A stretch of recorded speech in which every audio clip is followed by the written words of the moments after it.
Hey friends, welcome to Gardening with Creekside. Today we are going to focus on some gorgeous plants that you can add to your garden right now for fantastic fall interest. It is the perfect time here in North Carolina and all of my fellow warm states to be adding your trees and shrubs to your garden. So that's what we're going to focus on today with the example number A. Right here behind me. This is our Autumn Blaze Maple, and y'all, she is absolutely spectacular. We have had this tree in the ground somewhere around the 4-year mark. We actually got this from my uncle's nursery in South Carolina. So this is kind of Uncle Tommy's tree. Autumn Blaze is a wonderful choice if you are looking to add a fast-growing tree that brings you great shade in the summertime, and then in the fall you get this brilliant red color. She has just started to be changing within the last, probably really the last week. It has really started to take on all of its beautiful color, kind of starting at the top where it gets the colder air, and it will work its way down. Now, Autumn Blaze is a great choice for those of you like us who needed some shade from that hot afternoon sun. You want it to grow fast. It'll grow like, depends on what you read, anywhere from 2 to 3 to 5 feet a year. So really a fast grower for a tree. Autumn Blaze also reliably gives us this gorgeous, gorgeous color every fall.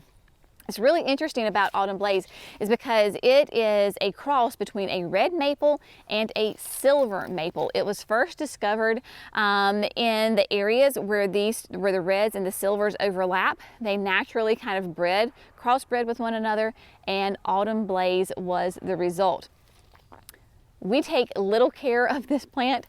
It is kind of here in the bottom lower area of the yard, so it does get nice water. We do of course have irrigation, drip irrigation in the flower bed, so that certainly helps, but they are drought tolerant. Even if we didn't have irrigation here, it still would do really, really well. But to get this kind of color reliably every single year is great. So look for Autumn Blaze. Now, I'm going to give you an example of a fail, right? Because we do messes and successes here at Gardening with Creekside. When we've been in our house, it'll be 20 years in January. We had not been in our house, gosh, Emily was probably what, maybe 3? I remember 2 or 3 when we planted the maples along the driveway, because it is such a hot area and we wanted to have some shade, and of course we wanted to have the beautiful fall color as well. So this is, Jerry, remind me what these were? Red Sunset.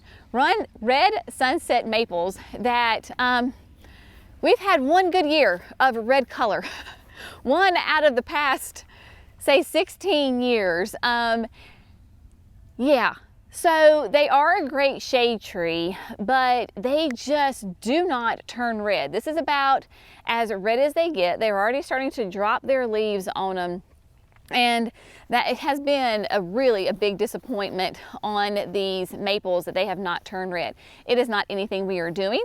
It is not that they were planted incorrectly. Nope, they were planted correctly. They, get full sun, which is what the maples need, so they have that. They're growing really nicely. The trunks on them are nice and big. They have beautiful canopies on them. They're simply not turning red like they were advertised to do. Autumn Blaze, I can't imagine if we had Autumn Blazes going down that driveway. It would be absolutely spectacular. So when you're looking for fall color, talk to your local garden center. Ask them if they have firsthand experience on these plants that will give, gorgeous fall foliage throughout that fall season, and reliably. Again, I would not say that those guys are reliable because we've had 1 year out of 16-ish or so that they were beautiful. So Autumn Blaze is a great one. Now, yeah, and think about maple trees where they like to be planted, they like water, yes, they like this part of the country. Right, so you have to do a little bit of research, right? So if you're in a dry environment and you're not going to have irrigation on them, then you want to look for those trees that do really well in dry areas. If you have an area where you're going to plant them and it's going to be more damp, then you need to find trees that do more damp conditions, because we can get beautiful fall color. You may have to adapt a little bit. Say if you want a yellow, but maybe a yellow tree doesn't do really well, you know, where that location is. So you kind of have to pivot, and maybe you go with a red or an orange, and that would be great. Another wonderful one that I did not think of as far as for fall interest was the one of the new additions here at the berm.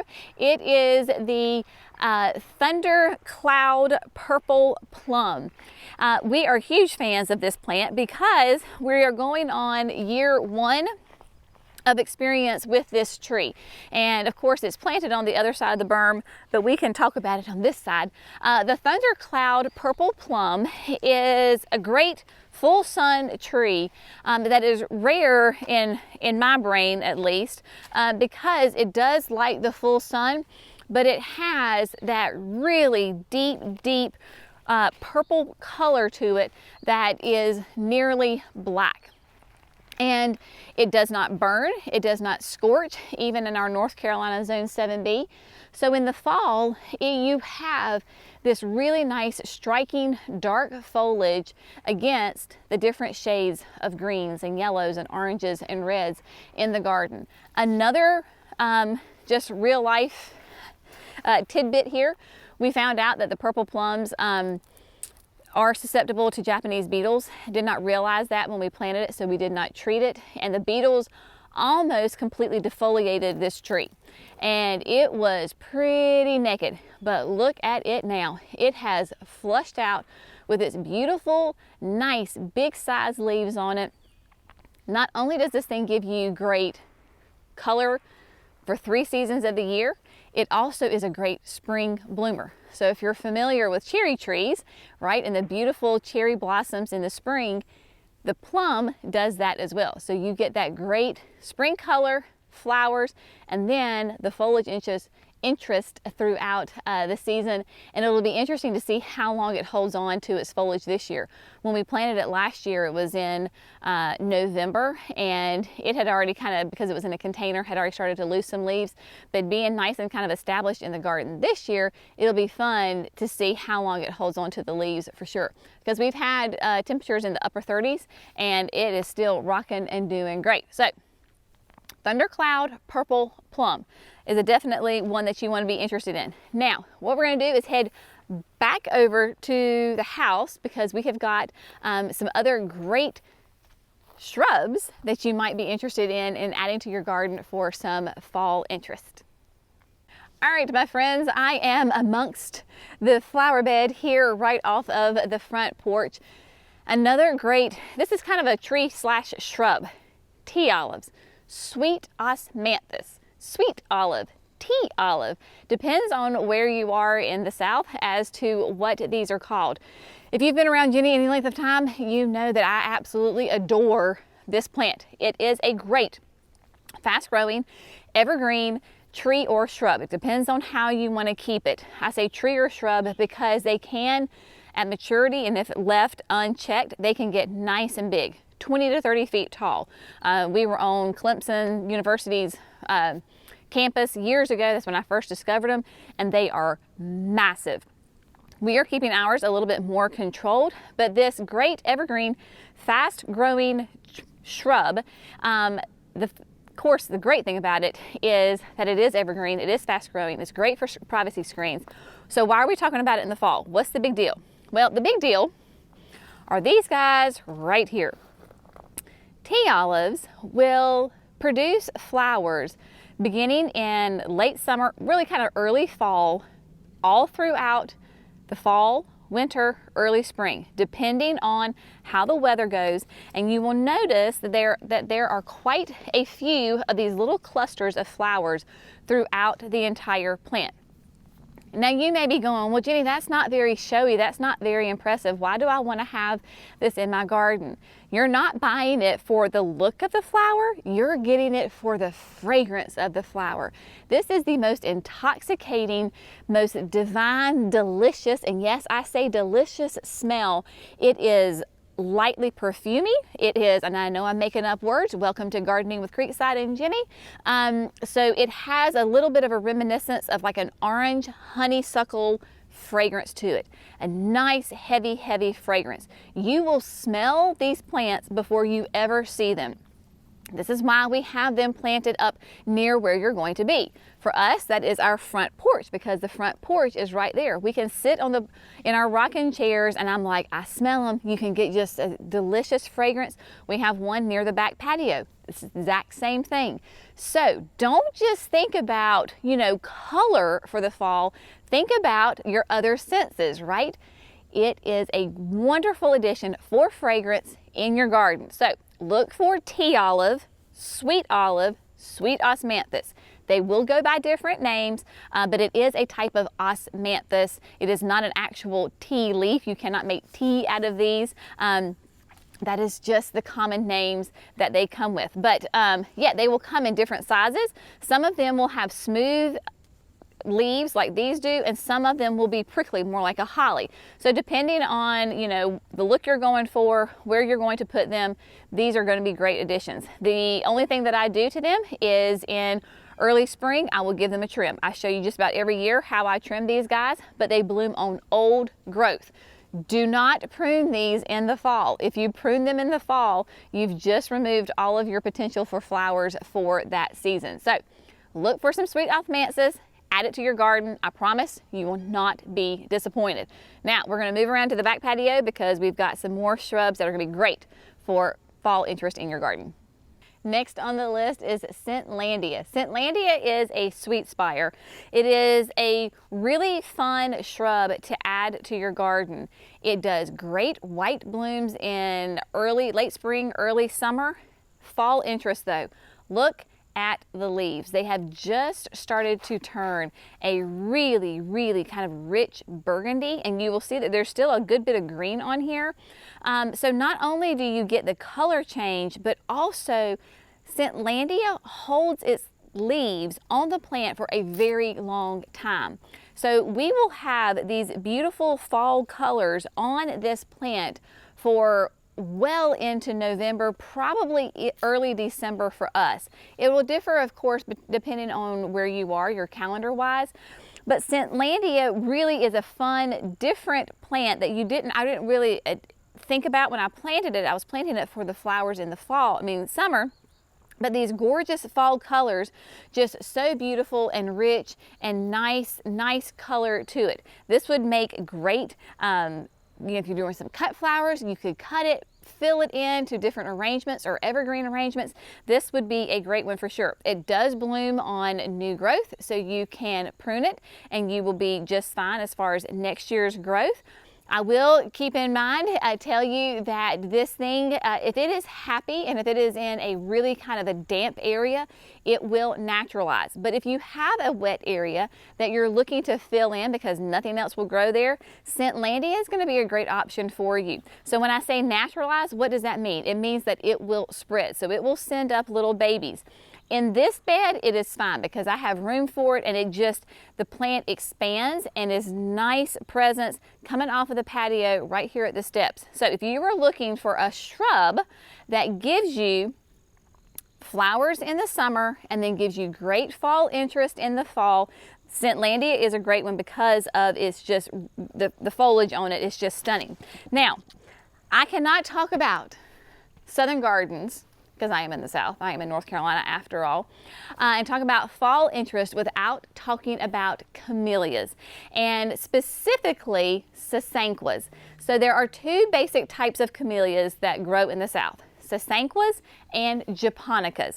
Sasanquas bloom in the fall, right? So here we have, this is white shishi that we have here in the beds right here at the patio. Sasanquas bloom in the fall. Japonicas will bloom basically after Christmas. So anywhere from January to the springtime. The great way to tell them apart is that japonicas will have much smaller leaves. Sasanquas have those smaller leaves than japonicas. Japonicas will have like a really big green glossy leaf to it. So sasanquas are what we're going to talk about in the fall because they are fall bloomers. Now you can probably see all of the buds on this white shishi. We're going to move down one more plant because I think she's in one of the warmer spots, and so she's the first one that has blooms on it. But white shishi is a great one from Southern Living because it is petite. Most camellias can get really big. Like that's what we think about. You think of those old Southern homesteads and you've got these massive, and when I say massive, you know, they could be 10 feet wide and they could be 15 feet tall, right? White shishi is not going to do that. This is why I put it right beside my porch. Basically, she's going to max out at, I don't know, 2.5 to 3 feet tall, 3 to 4 wide. So when we planted this and designed this, the idea was that the sprinter boxwoods and the white shishis would kiss each other at maturity. Great thing is that, of course, every spring I can come in here and I will shape up my sprinter boxwoods, and that is the time that you trim up your camellias. Camellias bloom on old growth. So when do you want to prune them? You want to prune them in early spring. That way they have time to put on all of these beautiful buds. So I'm going to try, we'll see if the camera cooperates. These first ones, oh bless their little hearts, are downturned. Hang on. This is going to be a process, y'all. And she just lost all of her petals. Hang on. I do have a picture. All right, that's about as best we can do for right now. I did take some pictures, so I will throw up a picture. Those two first little flowers happen to be more on the downturn and it's hard to get a shot of them. But it is a white shishi is a pure white double flower. It is gorgeous. And you might notice if you know anything about camellias, like I thought camellias had to be more in the shade.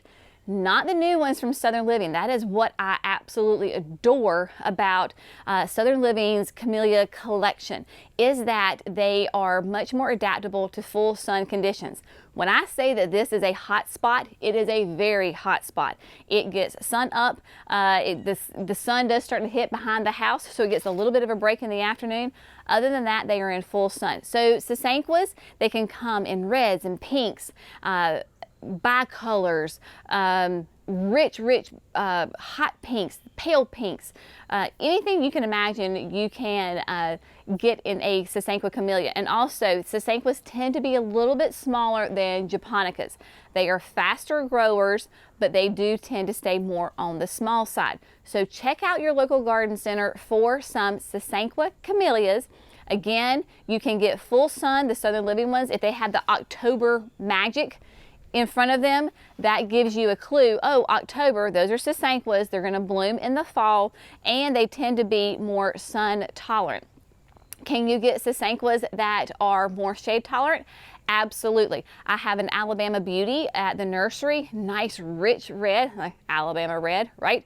And it is doing great, more upright and kind of columnar. Nice double red flower on it. So there are lots of options for you to add color to your garden, specifically my Southern girls and guys with your gardens. You can add those sasanqua camellias.